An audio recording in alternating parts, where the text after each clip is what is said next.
Welcome to Tournament Encore. I'm Andy Katz along with Dana O'Neill here inside the Georgia World Congress Center and the Press Center just outside the Georgia Dome here at the Final Four. It's Sunday, so it's media day in advance of the national championship game, and Louisville was up first on the podium, and Rick Pitino a little bit more reflective as he's about to compete for the national championship. What were your impressions of Rick and the Cardinals up there? Yeah, I think, coaches get to a certain age and a certain state of their career that they sort of, I don't say they pontificate, but they're asked to pontificate. So his press conference was about Michigan to an extent, but it was more about everything else, the state of college basketball, his own career arc.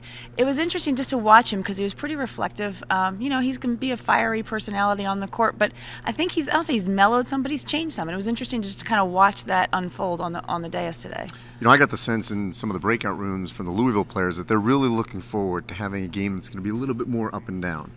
They've gone through some grinders here and trying to go against the Syracuse zone, Notre Dame at times in the Big East tournament and the Big East regular season, and then obviously the way that to sort of get through the Wichita game. How much did you sense that they're looking forward to playing a little bit more up-tempo? Absolutely. I mean, if you get through the grind of the Big East season, up-tempo is not easy to find because everyone is just going to bully you and knock you around. So I think a game where they can actually push the ball will probably be a welcome change. And as you said, after that Wichita State game where they couldn't even move, it seemed like, and the pace was so much slower than they'd like it to be, I think this will be a welcome opportunity for them. Be a fun game, I think, for all of us. And for Michigan, for John Beilein, he's had quite a career, never an assistant coach, climb that ladder. How much did you hear about that from Beilein in terms of some of the questions about the fact that he's finally on this stage? Yeah, it was a lot of the questions because, I think he follows what a lot of people thought at one time was a traditional career arc. You start very low, Lemoyne for him, and you kind of build up, build up, build up. That role has changed a little bit as we're seeing, AAU coaches become assistant coaches and kind of boom, here they go.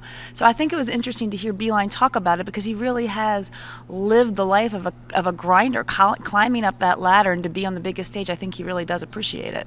And as for the Wolverines, they kind of feel, I got the sense that they feel they escaped, obviously, against Syracuse. They didn't play great. Mitch McGary had a very solid game. So in this instance, Trey Burke now has a chance to sort of redeem himself to some degree, and same with Tim Hardaway Jr., to play at a little bit of a higher level on the grand stage.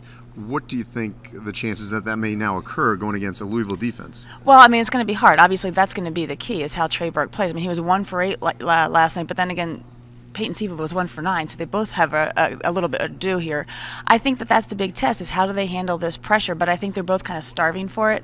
This is the moment that great players live for, and I think when you get a guy like Trey Burke and people are telling him what he can't do, you better watch out. All right, so keep it on here on ESPN.com and on SportsCenter for 2 Sunday conversations, one with Rick Pitino and one with John Beilein. The national championship game Monday night here at the Georgia Dome. For Dana O'Neill, I'm Andy Katz for ESPN.com.